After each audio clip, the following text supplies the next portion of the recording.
Hello all. Biryani அப்படின்னு சொன்னாலே நிறைய பேர்த்துக்கு சந்தோஷம் வந்துடும்.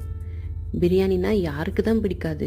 ஏன்னா பிரியாணின்றது ஒரு எமோஷன். என்னடா பிரியாணின்னு சொல்லிட்டு பருப்பு வேக போட்டுட்ருக்கேன்னு பார்க்குறீங்களா? சாம்பார் இஸ் அன் எமோஷனுங்க. எங்கள் வீட்டில் என் ஹஸ்பண்டுக்கு சாம்பார் தான் ரொம்ப பிடிக்கும்.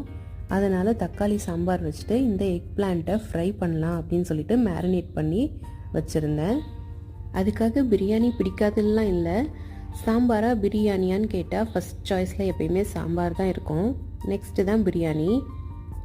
எனக்கு பிரியாணி ரொம்பவே பிடிக்கும். குட்டி பையன் ரொம்பவே சமத்து. இது வேண்டாம் அது வேண்டாம் இது பிடிக்காதுன்னெலாம் சொல்ல மாட்டான்.